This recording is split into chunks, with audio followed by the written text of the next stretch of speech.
오늘은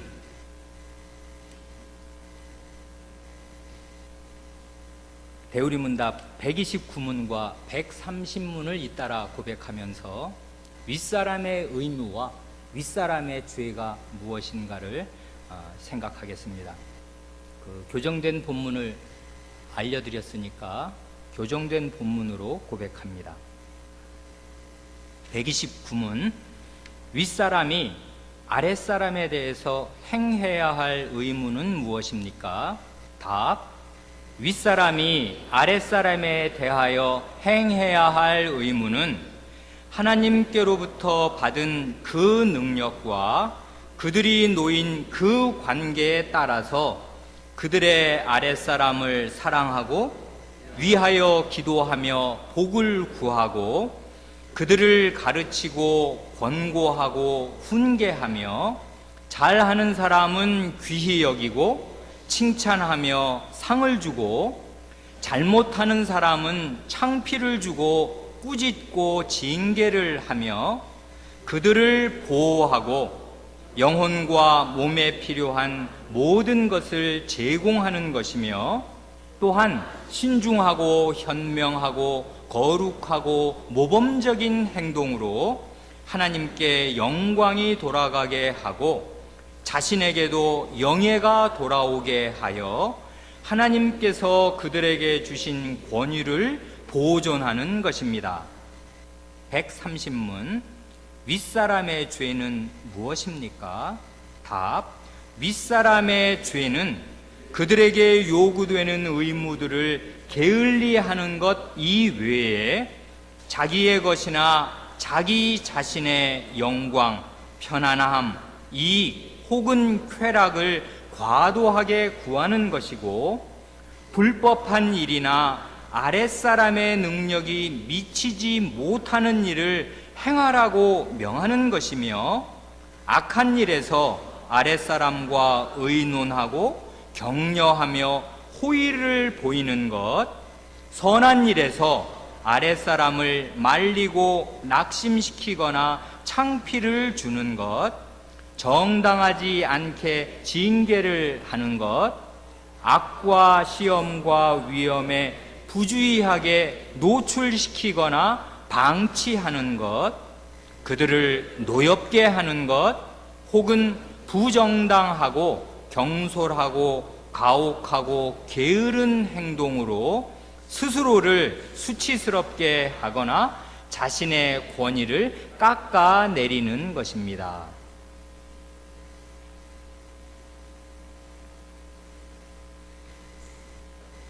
제5계명을 오늘로 3주째 살펴보고 있는 중입니다.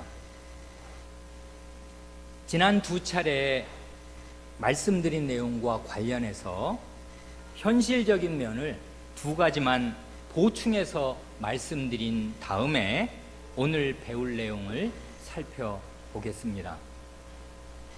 보충해서 말씀드릴 것은 2가지인데, 첫째로 부모가 누구인가 할 때 이 제5계명에서 말씀하시는 그 부모란 가정, 교회, 국가에서 나이와 은사에서 나보다 위에 있는 사람이고요, 그런 사람이 부모의 위치에 있는 사람이라는 거 이제 여러 번 들어서 이제 입력이 되셨을 것입니다. 그런데 성경과 교회사를 보면요, 젊은 사람이 아주 뛰어난 은사를 받아서 교회와 국가에서 부모 노릇을 하는 경우들이 가끔 종종 있습니다. 그런데 그 나이가 대략 30살쯤 됩니다. 예를 들면 요셉이 몇 살에 전 애굽을 다스리는 총리가 되었습니까? 몇 살에 바로의 아비가 되었습니까? 30살에 되었습니다. 그런가 하면 이건 국가의 아비가 된 거지요. 그런가 하면 다윗은 몇 살에 전 이스라엘 남북을 다 다스리는 국왕이 되었습니까? 30살입니다. 물론 다윗은 아주 출중하여서 아마 만 20세가 되기 전에 그 8형제가 있었는데 3형만 군대에 간 상태였지 않습니까? 그 블레셋 거인과의 대전 상태를 보면, 그러면 그때 군대는 대개 20살부터 이제 60살까지 군대 가는 거니까요. 그게 정확히 적용된 그런 때였다면 그 8형제 중에서 위에 3형만 20살 이상인 셈이죠, 말하자면. 그러니까 얘는 맨 아래니까 훨씬 나이가 어렸을 거란 말이에요. 연년생으로 쭉 나왔더라도 말이에요. 그래, 그런 때 그렇게 큰 무공을 세워 나라를 건지고, 그리고 그 뒤에 곧이어 군대 장관이 됩니다. 굉장한 거죠. 그러니까 그게 아마 20대도 아마 안 됐거나 그럴 어린 나이예요. 그리고 이제 망명 생활하고 고초를 많이 겪다가 결국은 왕이 되었는데, 그래봐야 그의 나이가 30이더라 하는 것입니다. 또 예수님은 어떻습니까? 우리 구주 예수께서도 만민을 구원하는 이 거대한 일을 이제 시작하실 때 그 나이가 대략 30살 가량 되셨을 때 그 일을 시작하십니다. 이건 성경에 나오는 현저한 예들이고요. 교회사를 보면 우리가 이번 그 여름에 이제 함께 즐거이 읽었던 그 칼빈 선생의 글이나 그 전기를 보면, 그는 겨우 26, 7이 되었을 때 그 기독교 강요를 쓰고 그 책에 담긴 이 사람의 그 성경 실력이 대번에 인정을 받아서 그해, 그러니까 26, 7일 때 제네바 시의 목사가 됩니다. 26살짜리가 말이에요. 그래서 목사 생활을 하다가 한 20개월 만에 이제 추방이 되어서 이제 스트라스부르로 가서 거기서 그 나이에 3년을 목회를 하고 다시 32살 때 1541년에 제네바로 재청빙을 받아서 이제 23년을 내리 목회를 합니다. 그러니까 이 사람 처음 목회 시작할 때 26, 7, 그리고 재청빙 받아서 제네바시에서 활발하게 일할 때가 32살인데요. 이 사람이 제네바에 재청빙 받자마자 2주 만에 우리가 본 대로 제네바 교회법을 시의회에 제출해서 전 시에 말하자면 총회의 동의를 얻어냅니다. 이것이 그 이후 500년에 전 세계 개신교회의 교회 정치의 초석이 됩니다. 그건 다른 게 아니라 그냥 한마디로 교회 안에 직분이 무언가를 정리한 것인데요. 교회 안에 목사, 장로, 집사가 있다, 이것입니다. 그 전에 몇백 년 동안은 이런 거 모르고 살았습니다. 주님의 교회가. 일반 신자 가운데 교회를 다스리는 직분으로 장로가 있다는 거, 그리고 교회 모든 동관리를 일반 신자 중에 집사가 한다는 거, 이런 거 교회가 몇백 년간 모르고 살았습니다. 그런데 이 칼빈 선생이 그 젊은 나이에 32살 때 말이에요. 그러니까 미리 준비되어 있었던 것이에요. 그 마음에. 하나님 말씀을 보면 이런 것이고 교회 정치는 이렇게 해야 된다 하는 걸 척 내놓아서 법으로 내놓아서 통과가 되고, 그래 그게 나중에 유럽의 그 말하자면 기준이 되고 전 세계, 그게 개혁 진영이든 장로교 진영이든 상관이 없이 전 세계 개신교회의 일종의 모델이 딱 된 것입니다. 그래 지금은 어디나 장로교회나 개혁교회나 관계없이 목사, 장로, 집사, 하나님 말씀을 따라 이게 교회에 있어야 된다는 거, 이게 하나님 말씀의 규례라는 거를 확고부동하게 믿을 수 있게 되었습니다. 누구 덕분입니까? 32살짜리 칼빈 선생 덕분입니다. 이 말씀을 왜 드리는가 하면, 성경의 예에서나 교회사를 볼 때나 그리고 서구 다른 개혁교회들을 볼 때 30대 초반의 목사가 나올 수 있다, 이것입니다. 지난번에 우리가 그 강설 프린트로 이제 간접적으로 배운 그 한스 마리스 목사님 계시지 않습니까? 네덜란드 기독교 개혁교회 그 77살 되신 그 목사님은 26세 목사가 되었습니다. 거긴 군대가 없으니까요, 아마. 그러니까 우리나라 같으면 군대를 갔다 오면 이제 대학 졸업하고 군대 갔다 오면 조금 더 한 2, 3년이 더해지는데, 군대 없는 나라는 대학을 졸업하고 신학교 나오면 말하자면 바로 목사로 임직하면 그게 26쯤 됩니다. 그래서 이분이 26년을 목회를 해서 52세 때 이제 말하자면 그 전에 박사학위를 받고 이제 신학교로 가서 20여 년을 더 봉사를 하게 됩니다. 그래 목사로 지낸 횟수가 50년이라고요. 50년. 그래 26세 목사가 되면 어떻게 되는 거냐 하면요, 20대 그 30대의 그 젊은 목사가 교회에서 아버지 노릇을 하는 것입니다. 그러면 실제로요, 자기 친아버지, 자기 친어머니, 그리고 자기 친할머니, 친할아버지를 가르치게 되는 것이에요. 이 26살짜리 젊은 목사가. 이런 일이 있습니다. 이게 무슨 대단히 놀랍거나 이상한 일이 아니고요, 하나님 말씀 전할 수 있는 은사를 하나님이 그에게 풍부히 주시고 그게 교회적으로 검증되고 확인되고 그 은사가 신학교를 통해서 분명하게 확인이 되면, 목사로 임직하면 그 젊은 사람이 한 30살 어간에 전 교회에 하나님 말씀을 전하는 아비가 되는 것입니다.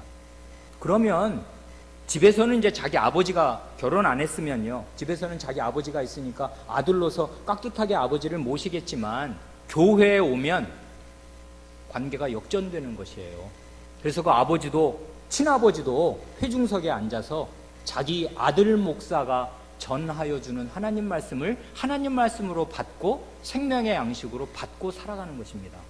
이게 제대로 된 교회에 일반적으로 있는 일입니다.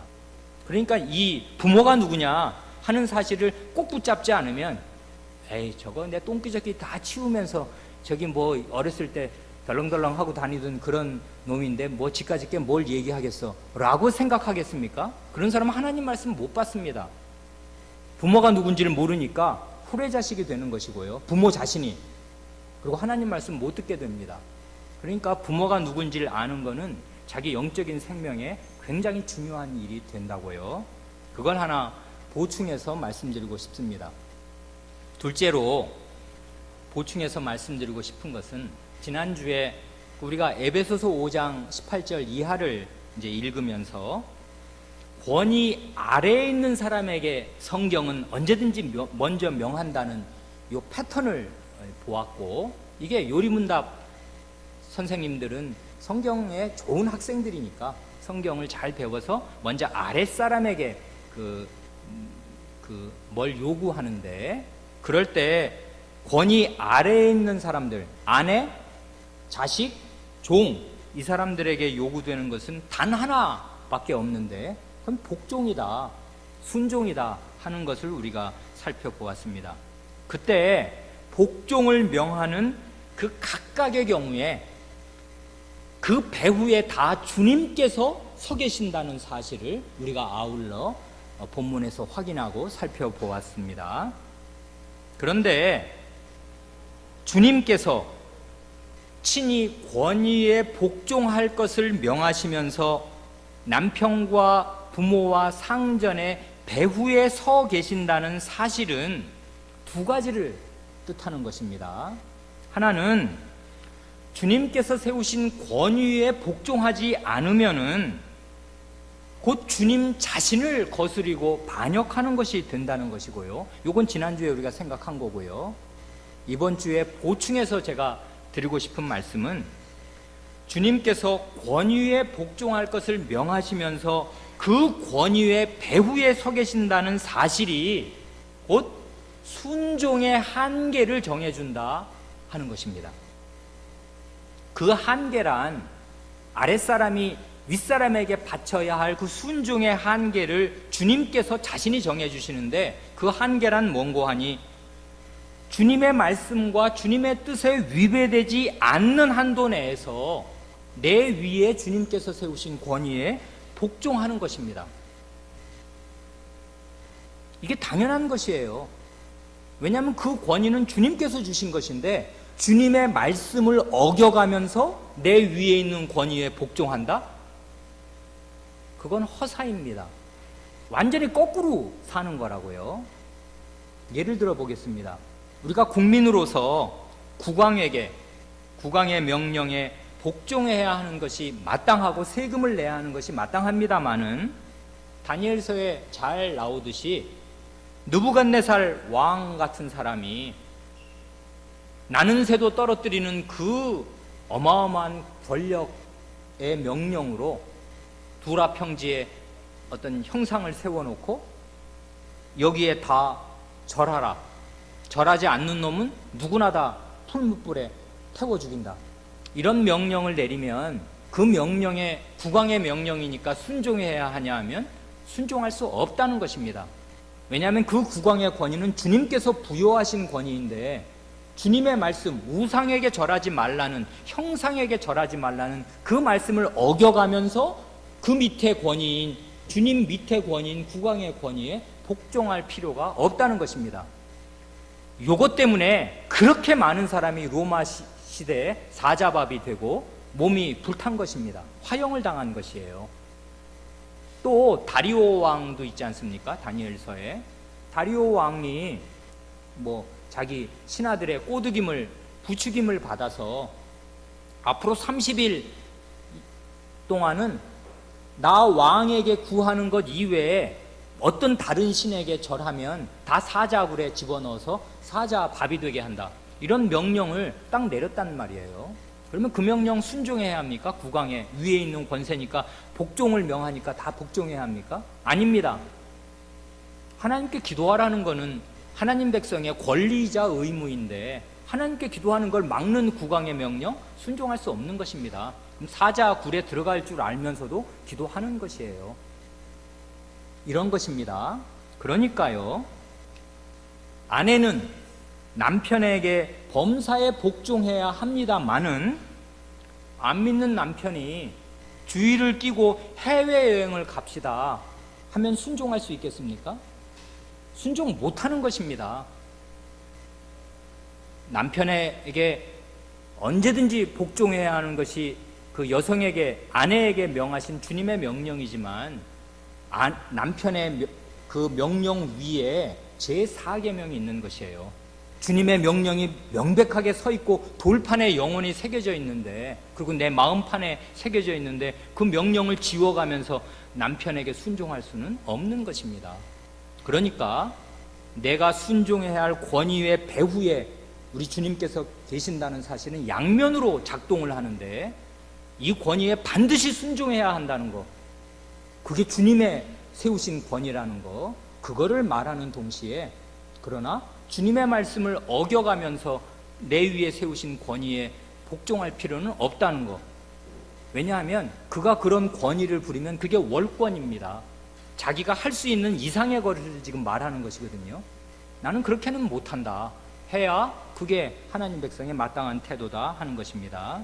그래서 이런 배경 위에 우리 주님의 누가복음 14장 26절의 말씀이 나오는 것입니다. 무릇 내게 오는 자가 자기 부모와 누구누구를 미워하지 아니하면 능히 나의 제자가 되지 못한다 하실 때 주님 자신과 부모를 반대적인 위치에 놓지 않습니까? 주님을 따르는 것에 부모가 반대가 되면 부모는 지금 자기 권위를 거꾸로 사용하고 월권을 하고 있는 것이거든요. 그럴 때는 누구를 더 사랑해야 하는가에서 이 미워한다는 말이 결정나는 것입니다. 주님을 더 사랑해야 하고 그러는 면에서는 부모를 미워해야 하는 것이에요. 추석이 다가옵니다. 그럴 때 많은 사람들이 하나님의 계명을 어겨가면서 하나님의 자기 친족 간에 말하자면 이런 그 교류라든지 아니면 무슨 부모님에게 효도해야 된다는 것을 생각하는데, 당연히 부모님께 효도해야 하고 부모님께 잘해야 합니다마는 하나님께 드릴 걸 먼저 드리고 하나님께 드리는 것이 훼손되지 않는 범위 내에서 부모에게 모든 면에 순종하는 것입니다. 이 두 가지를 보충해서 드렸습니다.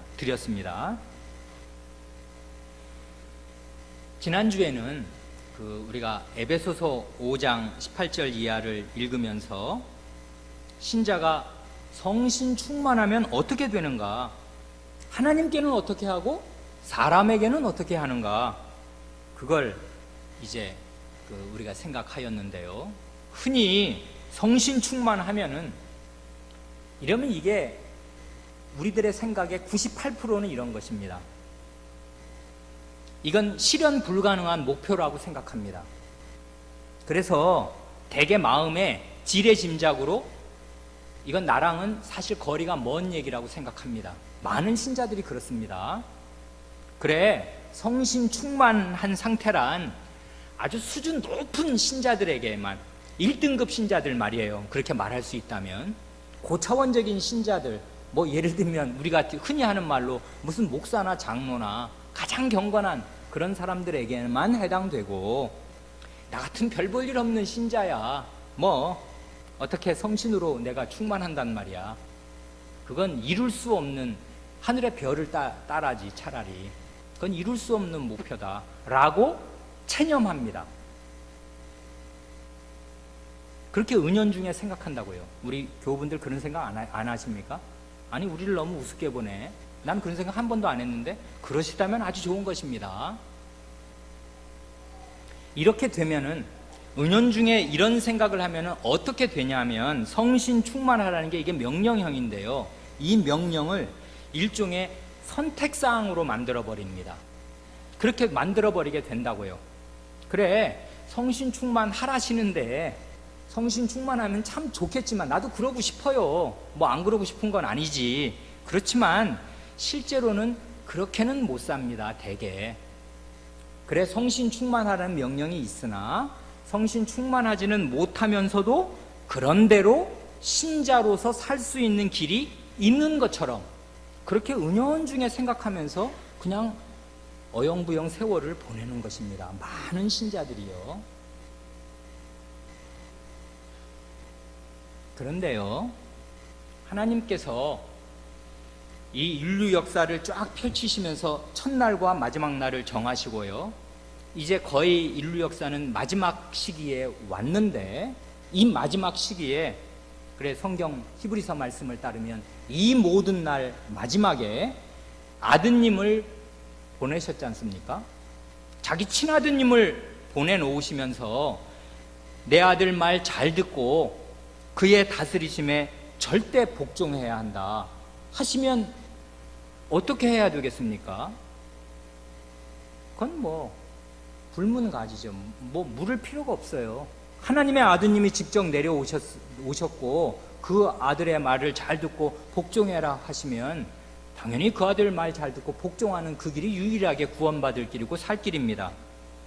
그런데 말이에요, 그 아드님이 낮게 되셔서 우리와 같이 이렇게 밥 먹고 막 이렇게 땅 걸어 돌아다니고 피곤해서 쉬기도 하고 이렇게 하시다가 마침내는 죽고 이제 부활하셔서 높아지셔서 하나님 아버지의 모든 능력과 영광의 그 핵심부에 딱 앉으시게 된 상태, 높아지신 그 상태에서 자기 아버지, 자기가 친아버지라고 부르는 그 아버지 하나님과 공동으로 말이에요, 아버지의 신이시요 자신의 신이신 성신을 보내시면서, 야, 이분이, 이 성신 하나님이 성부 성자와 일체이신 분이니까 이분의 말씀을 잘 듣고 그의 다스림에 절대 복종해야 한다 하고 내려보내시면 어떻게 해야 되는 것입니까?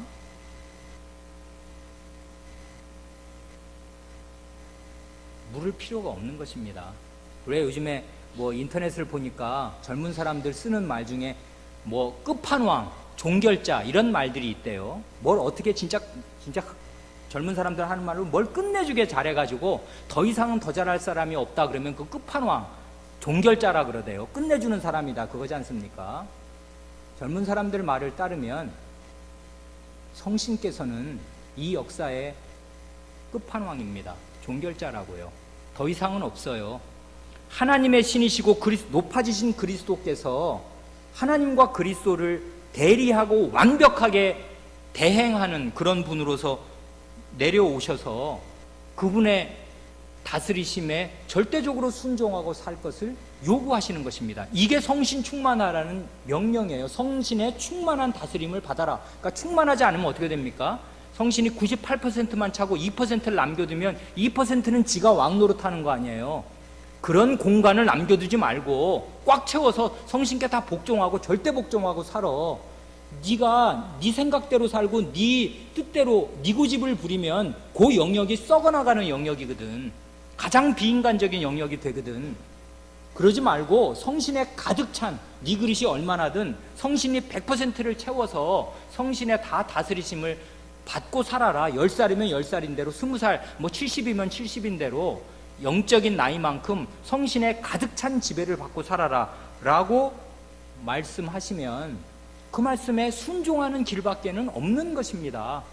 그걸 거부하면 무슨 살 길이 있으며 무슨 잘 될 길이 있겠습니까? 신자가 없어요. 그런데 우리가 에베소서와 골로새서를 정밀하게 대조해 볼 때 성신 충만이란 곧 뭐의 충만이었습니까?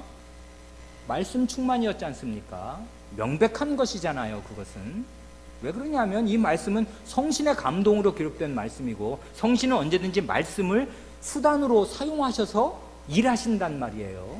그러니까 성신 충만하라는 말씀은 그리스도의 말씀으로 충만하라는 말씀이고 그리스도의 말씀에 충만한 지배를 받으라는 말씀과 똑같은 것입니다. 하나님의 말씀이 내 속에 가득 있고 그 말씀의 지도와 지배를 받을 때 성신께서 그 말씀을 쓰셔서 나를 지배해 주시는 것 아니에요. 그러니까 하나님의 말씀을 부지런히 읽고 듣고 배워서 그 말씀에 다스리심을 받고 사는 것, 이게 성신 충만한 일이라 그 말입니다. 여기에서는 피할 길이 없는 것이에요. 이건 무슨 1등급 신자만 이렇게 하라는 것이 아니고요. 그렇게 안 살면 그럼 어떡할 거예요? 자기 자신으로 충만해서 사는 것입니다. 그러면 계속 죄를 짓는 것이에요. 그러면 신자라도 어쩔 수가 없어요. 그래서 이건 신자에게 하는 명령 아닙니까? 불신자에겐 성신 충만하라는 명령이, 이건 씨알이 안 먹히는 명령 아니에요. 불가능한 명령이라고요. 죽은 시체에게 뭘 어떻게 하라는 것과 똑같은 것이니까요. 그러니까 구원 받았어? 그리스도를 믿어? 그럼 성신의 충만한 다스림을 받고 살라고. 이 수밖에 없는 거야. 이 시대는 성신의 시대다. 성신으로 충만해야 하나님과 그리스도의 충만한 지배를 받는 것이다. 유일하게 그렇게 말하는 것입니다. 그래, 성신 충만한 신자의 생활의 열매는 우리가 지난 시간에 본 대로 하나님께 대해서는 이렇게, 사람에 대해서는 이렇게 나타나는데 하나님께 대해서는 마음의 변화가 일단 중요한 거 아닙니까? 마음으로 참으로 하나님이 위대하시다. 야, 하나님이 정말 훌륭하시구나. 정말 은혜롭구나. 엄청난 분이구나. 찬송이 우러나온다, 그것이고요. 하나님 말씀을 깨달으니까 성신이 가득하면 하나님을 향한 찬송이 진실해집니다. 정말 찬양할 마음이 나와요. 그것이고 그 다음에 감사하게 됩니다. 아무리 어려운 일을 당해도 이런 구원을 주신, 어떻게 아드님을 나를 대신해서 이렇게 지옥 형벌을 다 그에게 가해서 내가 받을 형벌을 대신 받게 하실 수가 있어. 그러면 나는 지옥 형벌은 다시는 안 받는 것입니다. 그러면 아무리 생활이 어려워도 감사하게 되는 것이에요. 자기가 그리스도 안에서 받은 게 무언지를 하나님 말씀으로 깨닫게 되면 범사에 감사하게 되는 것입니다. 그래, 하나님께 대해서는 찬양과 감사로, 이게 다 마음의 태도 아니에요. 그런데 문제는 그렇게 성신으로 충만한 지배를 받으면 사람들에 대해서는 그의 가정생활과 사회생활로 검증된다는 거 아닙니까? 무슨 성신 받았네 어쩌고 하면서 교회 일에 올인해서 교회 일에 미쳐 돌아다니라는 게 아니고요. 가정생활 똑바로 하고 사회생활 똑바로 하라는 거 아닙니까? 그래, 지난주에는 권위 아래에 있는 사람들이 가정과 사회에서 자기 남편에게, 자기 부모에게 어떻게 하며, 직장에 가면, 학생이면 학교에 가면 선생님이나 직장 상사에게 어떻게 해야 한다는 거, 그거를 이제 명했고요. 그렇게 하는 것이 곧 그 배후에 계신 주님을 바르게 대하는 길이고 성신 충만한 지배를, 말씀 충만한 지배를 받는 길인 것을 살펴보았습니다. 오늘은 이제 권위의 자리에 있는 사람들, 윗사람들이 어떻게 성신의 충만한 지배를 나타내는가 하는 것을 잠시 살펴보려고 합니다. 이제 순서상은, 성경의 순서는 남편, 아비, 상전 이런데요. 역순으로 살펴보려고 합니다. 그래서 상전, 아비, 남편 이런 순서로요. 왜냐하면 본 게임은 오픈 게임이 끝나고 원래 나오는 거거든요. 그래서 이제 제일 중요한 이 남편에 대한 얘기를 그 마지막에 하고 싶어서 먼저 6장을 이렇게 에베소서 6장을 쓱 보면요. 이게 자녀에게 6장은 말하는 장 아니에요. 그런데 1, 2, 3절 석절로 자녀에게 뭘 명하고 나서 아비된 사람에게는 4절 한 절로 한마디 하고 끝납니다. 1, 2, 3 석절 한 절. 그러니까 자식 석절, 아비 한 절.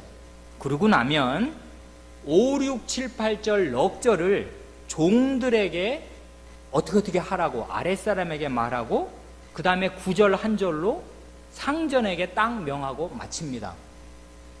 요거 이해하시겠지요? 석절 한 절, 넉절 한 절, 자식, 부모, 종, 상전, 3 하나, 4 하나. 그러니까 상전에게, 부모에게 하는 말씀은 한 줄씩밖에 없어요. 그래서 상전에게는 뭐라고 말씀하시냐면 9절입니다. 이렇게 말씀하십니다. 상전들아, 이건 직장의 뭐 사장이든지 뭐 윗사람 아니에요. 너희도 저희에게 이와 같이 하고 공갈을 그치라.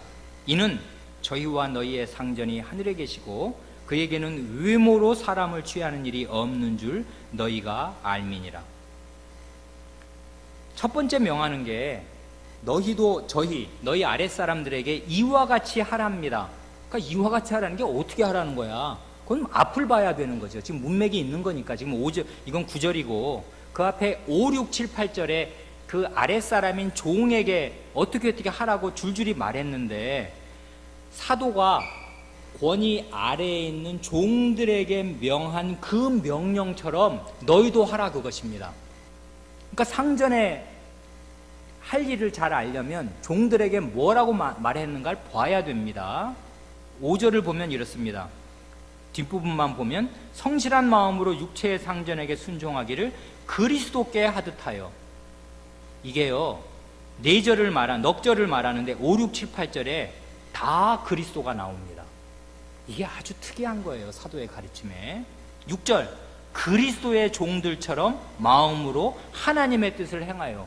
6절은 그리스도와 하나님이 동시에 나옵니다. 7절 단 마음으로 섬기기를 주께 하듯 하고 사람에게 하듯하지 말라. 주님이 또 나옵니다.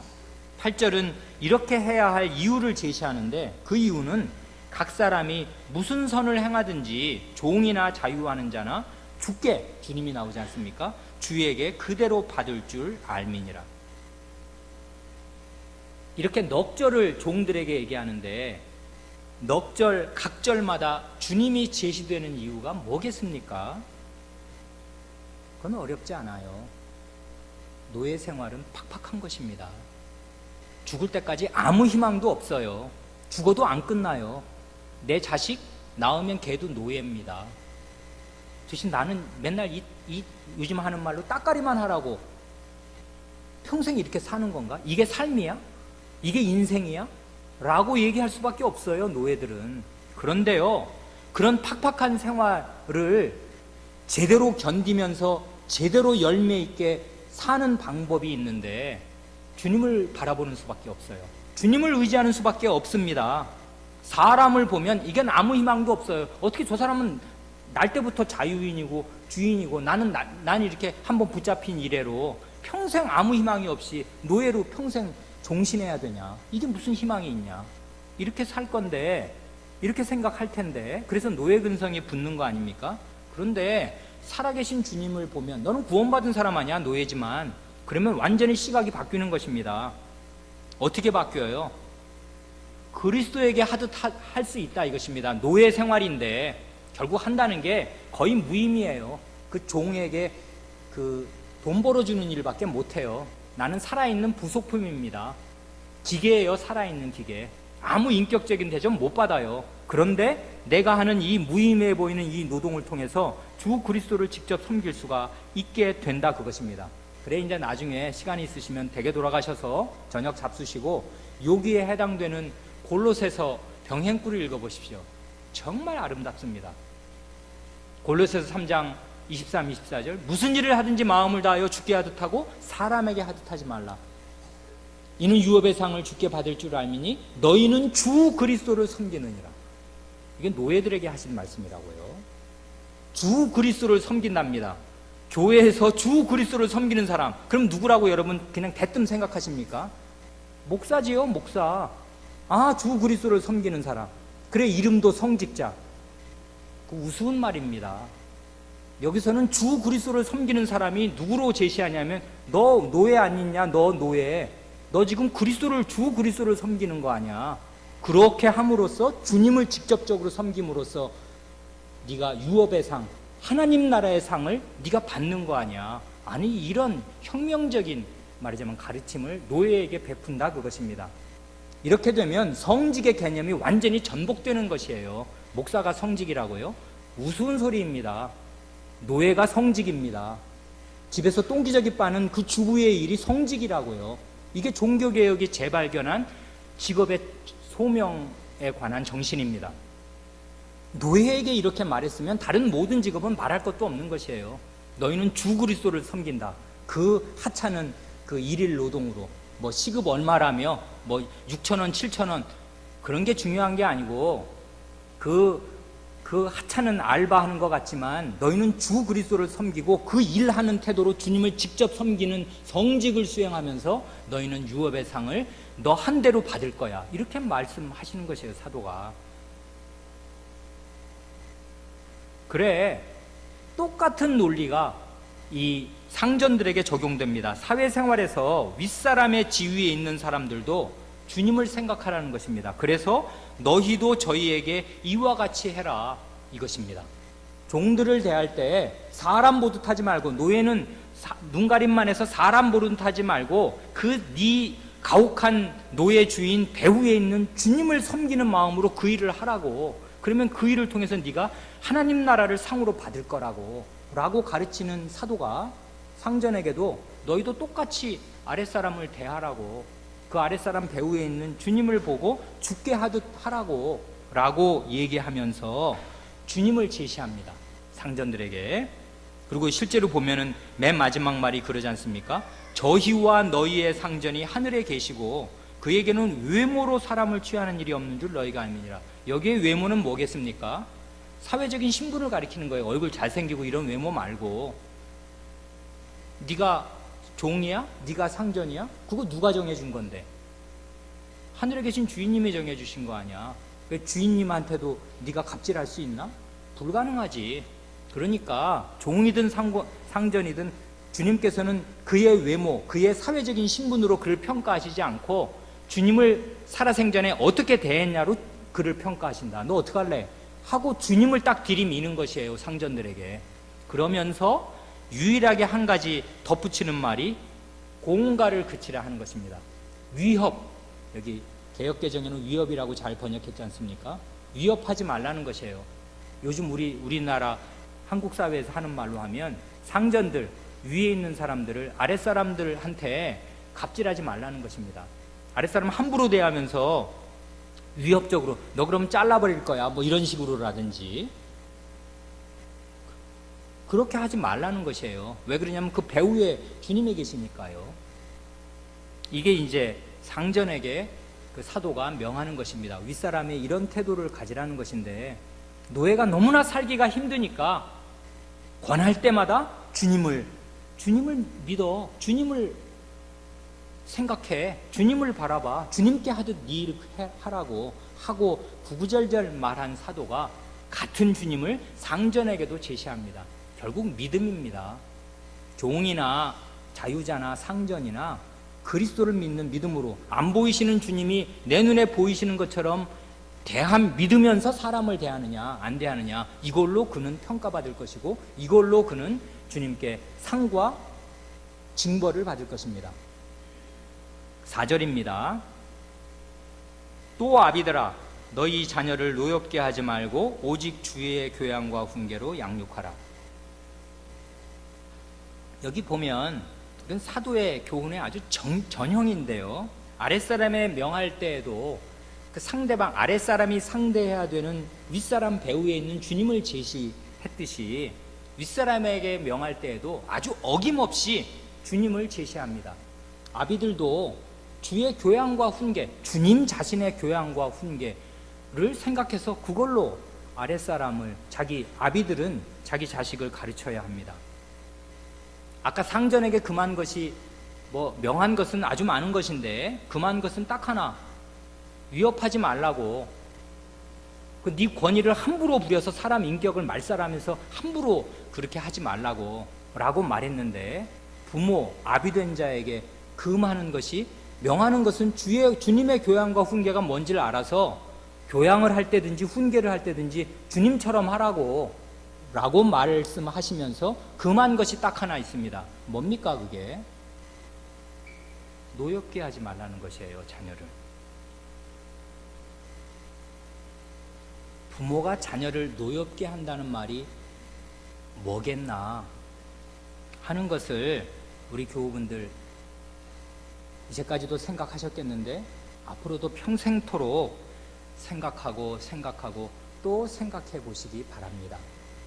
저도 몇십 년간 부모가 이제 자식으로 살고 이제 부모가 되어서 한 20년 부모로 이렇게 20몇 년 살면서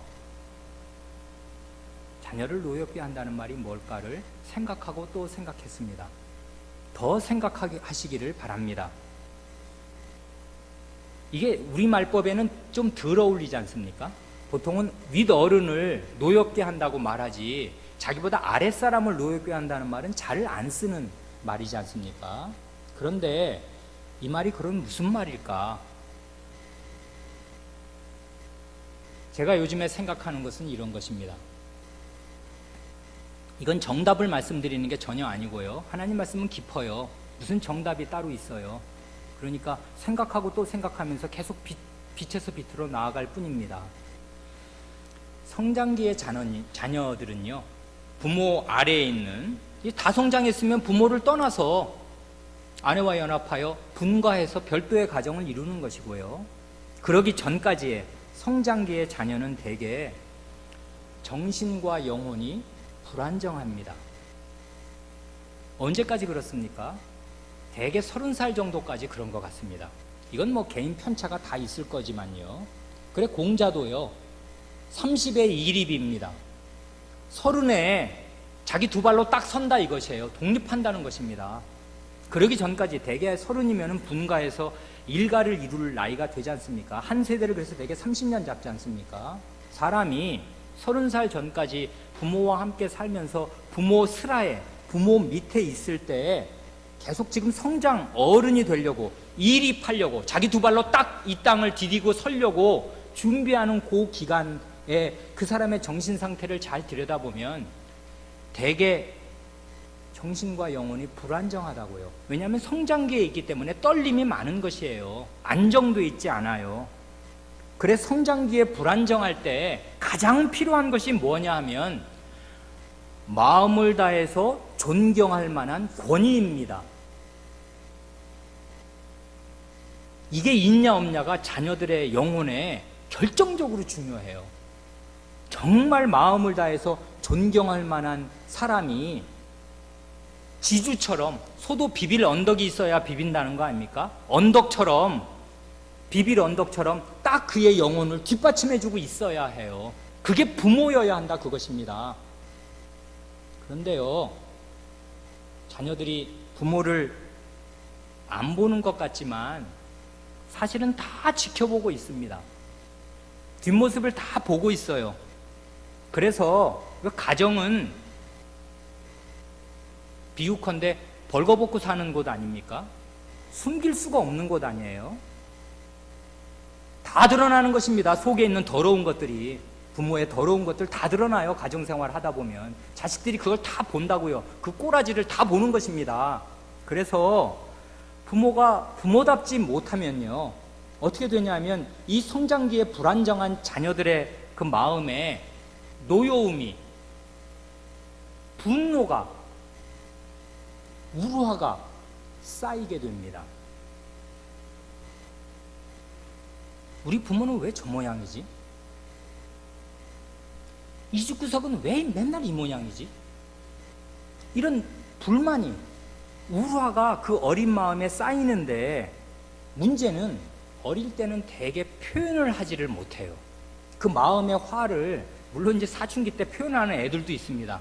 집을 뛰쳐나간다든지 막 반항을 한다든지 그러는 예외들도, 막 가는 아이들도 없는 건 아닙니다만은 되게 많은 자녀들이요, 부모의 못 볼 꼴, 부모의 부모답지 못한, 주의 교양과 훈계가 아닌 그런 부당한 처우와 부당한 그 모습, 사람답지 못한 모습을 보면서 반항하지 못합니다. 저항하지 못해요. 그리고 일일이 항거하지, 그렇게 하면 안 되는 거 아니냐고 말하지 못합니다. 그리고 그게 쌓여요. 자기 속에 노여움으로 쌓이는 것입니다. 그래, 왜 그걸 표현하지 못하냐 하면 절대적인 약자니까 그렇고요, 어렸을 때는. 그리고 조금 크고 나면은 말해봐야 소용이 없기 때문에 말 안 합니다. 아버지, 엄마, 저런 거 말해봐야 고쳐질 리가 없는 걸 자기가 겪어서 알아요. 포기하는 것입니다. 체념하고 환멸을 느끼는 것이에요, 인간 됨됨이에 대해서. 그래 노여움이 마음에 응축이 됩니다. 이러면 어떻게 되냐면요, 이 노여움이 쌓여 있다가 자기가 가정을 이루게 되면 지가 왕이거든요. 그러면 그게 폭발합니다. 가정은 다 벌거벗고 사는 곳이거든요. 이게 무슨 이렇게 교회에 와서 신사숙녀처럼 여러분들처럼 이렇게 체면치레하는 곳이 아니에요. 폭발해서 다 나오는 것입니다, 속에 있는 더러운 것들이. 그래서 쌓여있는 것들이 이제 자기 자식한테, 자기 아내한테, 남편한테 폭발하는 것이에요, 노여움이. 그래, 가정생활의 많은 문제점들이 가만히 보면 그가 어렸을 때 성장기에 쌓이고 쌓인 노여움의 발산입니다. 그래 불행이 대물림돼요. 그래 시집살이 엄청 해가지고 고생 죽어라고 한, 옛날 같으면 우리나라, 요즘엔 그런 일도 드물지만 시집살이 엄청 한 며느리가 더 지독한 시어머니 되는 거 아닙니까? 쌓인 게 있거든요. 우화가 쌓입니다. 어머니가 사람답지 못한 대우를 너무 많이 받았어요, 이 사람이. 그래서 쌓이다가 자기도 더 지독한 시어머니가 됩니다. 알코올 중독자의 아들이 알코올 중독자가 됩니다. 지긋지긋했는데 자기도 그 길을 가요. 아, 우리 아들은 안 그렇다고요?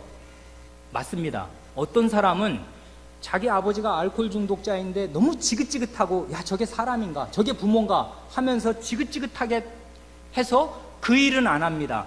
그런데 그 노여움이 쌓였어요. 다른 방식으로 폭발한다고요.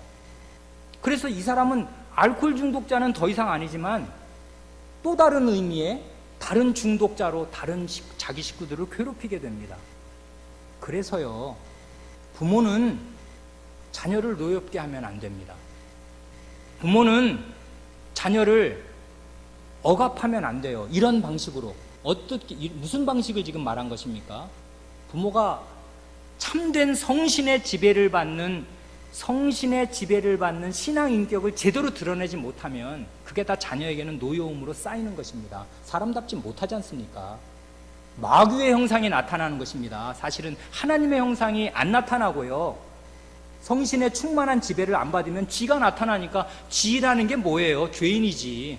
죄가 줄줄이 고구마 연결해서 나오듯이 매일매일 나타나는 것이고, 그러면 결국 어린 이 무방비에 너무나 연약한 이 어린 것들이 부모 밑에서 처음에는 뭣도 모르고 그걸 피해를 다 당하다가요, 노여움이 쌓여서 이것들이 어른이 되고 나면 그게 폭발적으로 나타나서 지도 똑같은 부모, 그러니까 아버지가 했든 어머니가 했든 그런 양상과는 다르지만 지도 별 수 없는 죄인으로 또 나타나는 것입니다. 그래서 불행이 계속, 죄인들의 불행이 대물림 된다고요. 그래, 이 자녀를 노엽게 하지 말라는 말씀, 이 말씀이 정말 가슴을 치는 말씀이 됩니다. 참으로 두려운 말씀이고요. 아, 그렇구나. 하나님 말씀은 참이지. 그리고 이게 무슨 애누리가 없어요. 정말 참입니다. 성신의 지배를, 충만한 지배를 받아서 살지 않고 가정을 이룬다는 거 못할 짓을 하는 것이에요. 두려운 일을 하는 것입니다. 더 생각해 보십시오. 나중에 이 자녀를, 지금 부모에게 하지 말라는 거 딱 한 가지만 아버지들한테 얘기하는데, 아니 애를 노역게 하지 말라는 말이 무슨 말이야. 그러면 그냥 옹냐옹냐 이렇게 그냥 뭐 한 번도 혼 안 내고 애를 이렇게 잘해주면 되나? 아닙니다. 그게 부모가 부모답게 사람다운 사람으로, 권위 있는 사람으로, 정말 마음을 다해 존경할 만한 사람으로 그 가정에 딱 서 있어야 돼요. 그렇게 안 하면 다 자식을 노엽게 하게 된다고요. 그러니 우리는 얼마나 회개해야 할 부모입니까? 그 다음이 이제 남편들에게 하신 말씀인데요. 이게 아주 압권입니다. 분량을 한번 보세요. 아내에게는 5장 22절, 23절, 24절 석절만 말씀합니다. 아까 자식에게 얼마 말씀했죠? 자식에게 석절, 그리고 종들에게 넉절, 아내에게 석절. 그러니까 종이나 자식이나 요 관계에서 보면 일단 종과 상전, 상종, 두종 관계, 그리고 부자 관계에서 보면 아랫사람에게 하는 말이 많아요. 3배, 4배로 많아요. 그렇죠. 석절, 넉절로 말하고 윗사람에게는 한 칼에 말합니다. 이렇게 해, 이거 하지 마, 이렇게 딱 말하고 그쳐요. 비슷한데 이제 아내와 남편, 부부관계로 오면 어떻게 되냐면 아내에게 석절을 말합니다. 그런데 완전히 바뀌어서요, 남편에게 몇 절을 말하나요?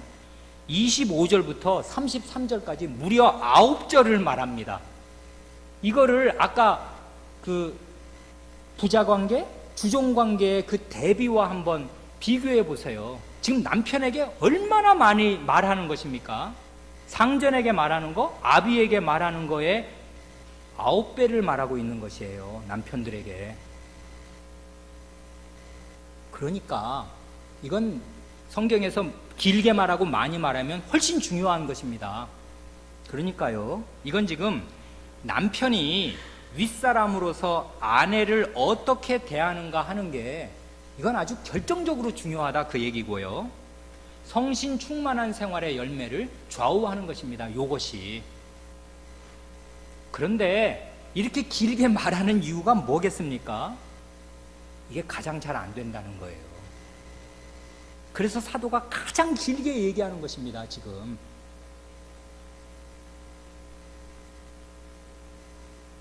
반짝 퀴즈를 내고 싶습니다. 여기 지금 25절부터 33절이면 9절인데 5, 6, 7, 8, 9, 10, 1, 2, 3 그렇죠? 9절인데 9절에서 사도가 3번 명령하거든요. 뭐뭐 하라 3번을 말합니다. 9절에서. 그게 뭡니까? 한번 찾아보세요. 뭘 명하나? 남편들에게 지금 뭘 하라는 거야? 예를 들면은 아비에게는 노엽게 하지 말고 주의 교양과 훈계로 가르쳐. 상전에게는 갑질하지 마, 공갈하지 마, 협박하지 말고 이렇게 해 라는 거였지 않습니까? 한마디씩인데 남편에게도 사실은 말하는 게 추리면 3번을 명하는데 그 3번을 명하는 게 다 똑같습니다. 뭡니까? 사랑하라 하는 것입니다. 거기 25절 보면 남편들아, 이건 이제 원문으로 읽으면 더 좋은데, 남편들아 아내를 사랑해라 이렇게 하고 끝나요. 어떠하게, 뭐와 똑같이 그리스도께서 교회를 사랑하시고 위하여 자신을 주심같이 아내를 사랑해라 한번 말했습니다. 28절로 가면 이와 같이 남편들도 자기 아내를 사랑해라 제 몸같이. 여기 아주 특징적인 패턴은 명령이 3번 나올 때 뭐뭐처럼이라는 말이 따라 붙습니다. 아까 25절에는 아내를 사랑해, 그리스도께서 교회에 사랑하고 자신을 주심처럼. 28절 아내를 사랑해 네 몸처럼. 33절 마지막 그러나 너희도 각각 자기 아내를 사랑해라 자기처럼. 28절과 33절은 똑같네요. 네 몸처럼 자기처럼 아내를 사랑하라. 그 다음에 25절은 더 어려운데 그리스도처럼, 그리스도가 교회를 사랑하고 위하여 주심처럼 사랑하랍니다. 이 9절을요 소리 내어서 한번 이렇게 쭉 낭독을 해보면요, 제가 어제 저녁 때 한번 해봤습니다. 이 스톱워치를 켜놓고 핸드폰을 켜놓고 재봤더니 51초 걸립니다. 그냥 또박또박 읽는데 1분이 안 걸려요. 이 9절을 그냥 소리 내어서 읽는데 말이에요. 1분도 안 되는 사이에 9절을 쭉 얘기하시는데 사도가 그 중에서 3번을 똑같은 얘기를 하면 이게 뭘 뜻하는 것 같습니까? 남편은 사랑 못하는 불구자와 같다는 것입니다. 그래, 이거를 개인적으로 말하면 이게 엄청 실감나는데요. 2년 전에 제가 수양회 때 이런 말씀 드렸지 않습니까? 목사가 요즘에 신방을 하는데요, 어떤 남편을 30대 40대 남편을 이리 오시라 해서 이제 마주 앉혀 놓습니다. 목사와 1대1로 마주 앉았습니다. 아무개 씨 혹은 이모모 형제, 아내를 사랑하십시오. 그러면 부담 없이 들을 것입니다. 아, 예, 목사님, 당연한 말씀이시죠. 알겠습니다. 그렇게 하고 얼굴을 들었는데, 이 선생, 아내를 사랑하십시오. 또 말합니다. 그러면 움찔하지 않습니까? 아니, 목사님이 엊그제 일을 아시나? 내가 우리 집사람한테 함부로 한 거 우리 집사람이 혹시 고자질한 건 아니야? 라고 뜨끔합니다. 그래서 지금 생각이 좀 왔다 갔다 하고 심정이 복잡해지려고 하고 있는데, 이 선생, 아내를 사랑하십시오 라고 3번을 말하면 어떻게 되겠습니까? 죄악이 확 드러나는 것이에요. 아내를 사랑하지 못하는 자기의 그 벌거벗은 형편이 다 드러나는 것입니다. 1분도 안 돼서 3번을 지금 사도가 얘기하는 것입니다. 똑같은 얘기를, 사랑하라고. 하나는 그리스도를 들이대고 하나는 그리스도처럼 사랑하는 게 불가능해? 네 몸처럼 사랑하라고. 너는 너 자신에게 하는 거 있잖아. 그렇게 하라고. 이렇게 2번을 나중에 다시 얘기한다는 거 아닙니까? 그리스도를 먼저 모범으로 제시합니다. 그리스도를 모범으로 제시하는 그 긴 말씀을 이렇게 내용을 쭉 보면요, 이게 내용상 그리스도께서 하신 과거의 일, 현재의 일, 미래의 일이 일직선으로 쫙 제시됩니다. 그러니까 그리스도의 사랑은 정말 한결같은 사랑이고 힘찬 사랑이고 지속적인 사랑이고 일관된 사랑입니다. 과거는 어떻게 나타나나요? 25절,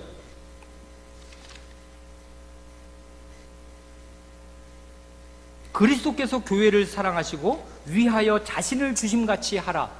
위하여 자기의 몸과 더운 피를 주신 그 그리스도의 사랑을, 과거에 우리에게 쏟으신 그 사랑을 척 제시하고요, 26절에서는 그리스도께서 현재 자기 교회를 위해서 베푸시는 사랑을 제시합니다.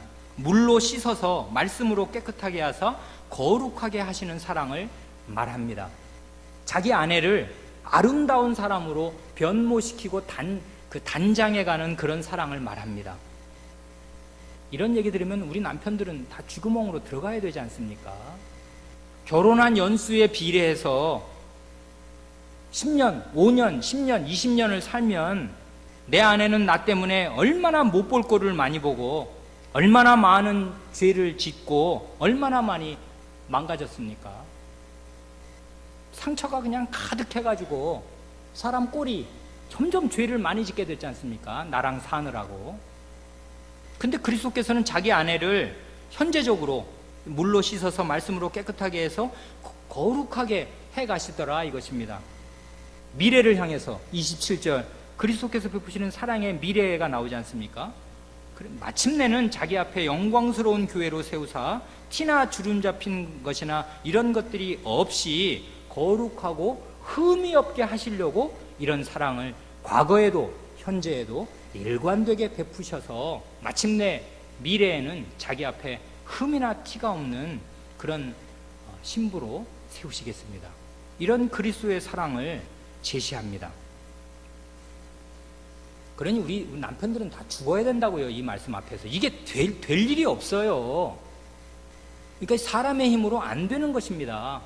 그러니까 사도가 그 짧은 맥락에서, 사실은 길게요, 이 성신 충만의 실제를 얘기할 때 인간관계에서 가장 중요하게 다루는 게 부부관계예요. 남편이 아내에게 이렇게 하라는 것입니다.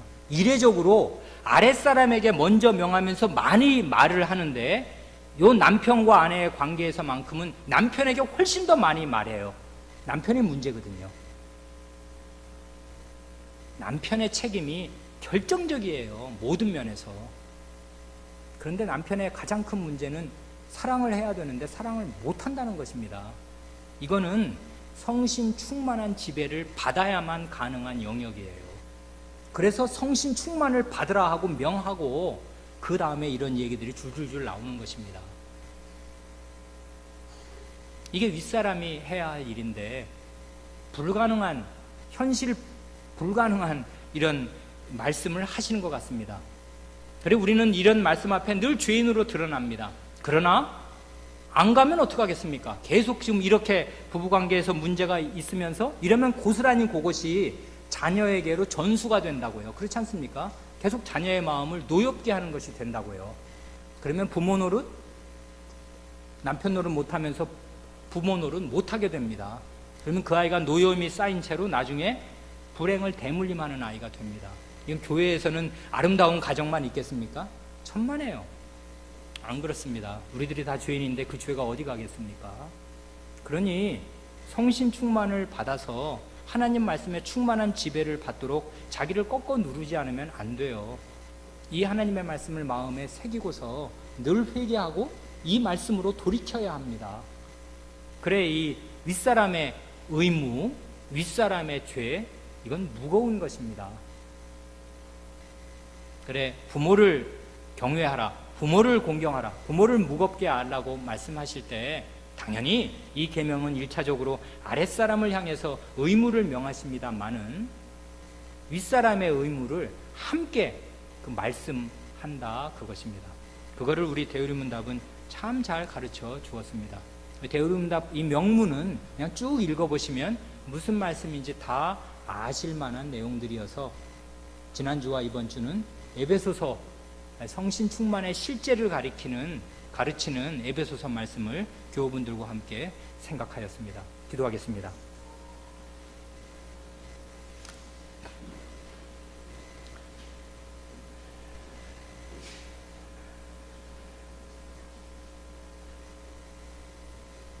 하나님 아버지, 저희는 어찌하면 좋사옵니까?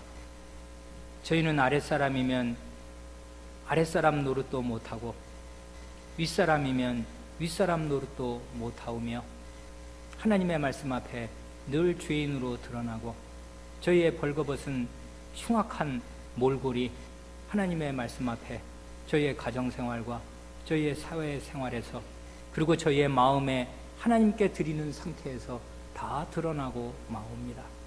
주님, 이런 데서 저희를 건지시려고 그리스도를 피 흘리게 하셨사오며 이런 데서 저희를 건지시려고 그 무궁한 창조와 재창조의 능력이시요 천지 창조와 부활의 능력이 되시는 성신님을 저희에게 보내주시면서 그러니 너희 가망 없는 죄인들은 그리스도로 말미암아 죄를 씻고 성신의 충만한 지배를 받으라 하시오니 저희가 그리스도의 말씀을 따르지 않고 성신의 충만한 지배를 받지 않으면 어디로 가겠사옵니까?